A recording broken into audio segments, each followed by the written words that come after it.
Now that you have your Everyday Active meal plan, I'm going to take you through how to use the app, how to track your foods, and how to make sure all the foods that are in your plan are the ones that you want to eat. Follow along. Here's the dashboard for your Everyday Active meal plan. This will change dynamically as you start to log the foods you're actually eating. But let's select the three horizontal bars in the top left of the screen. This will bring you to a drop down where you'll have your profile, your My Plans, and a Smart Plan. Let's go to the profile first.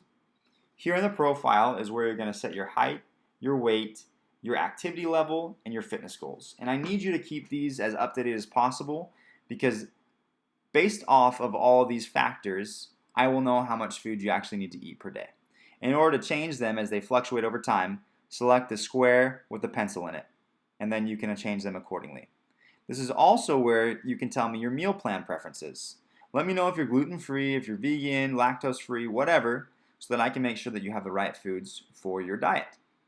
The last thing I'll show you is you get a new full 7-day meal plan once a month. Some people like to have the same meal plan as kind of a pattern over time. So you don't have to get a new meal plan, but once 1 month goes by and you're ready for a new one, go ahead and select the Request a Pro plan that you see in the middle of my screen. And that'll let me know you're ready for a new 7 days. Now, let's say that you've got everything in your profile and you're ready to see your actual meal plan. Go to My Plans in the drop down and you're ready to go shopping for the actual foods. Select the shopping list and that will give you a box by box list of all the foods that you actually need. Now, a quick disclaimer, as you're at the grocery store and if you see things like Dijon mustard, olive oil, or salsa, you don't have to get any of the sauces or any of the spices if you don't like them. Same thing with the actual foods. For example, beef T-bone, if you don't want a T-bone steak, you don't actually have to get it because I'm going to show you how you can swap out foods that you might not like or might not want for foods that you do. But once you've gotten all the foods that you do like and you do want to eat from the grocery store that are in your meal plan, you're ready to actually eat. So let's go back to meal plans and select log against to actually track the foods we're eating. Right here you see I'm on a snack for day 1. Like I said, you can swap out foods that you don't like. Let's say I don't like strawberries for some reason, which I do. Go to the strawberries and select the swap button. Then it'll give you different options of foods that you can replace with strawberries. You can see lots of different fruit options here. Select the one you like. I'm going to do clementines for some reason.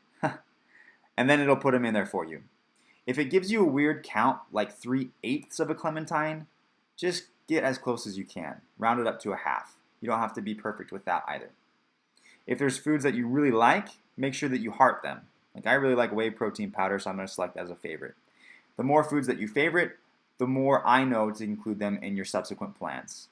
And if there's a food that you're actually not going to eat and you're not going to replace it with another one, like let's say I don't want to eat whipped cream, delete it so that when you say ate it in the bottom right, it doesn't include that food in your meal log.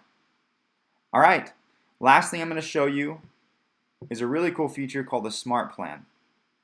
Smart Plans, let's say that you're just up to a day, you're on a vacation and you don't have access to the foods that are within your meal plan, but you still want to eat healthy.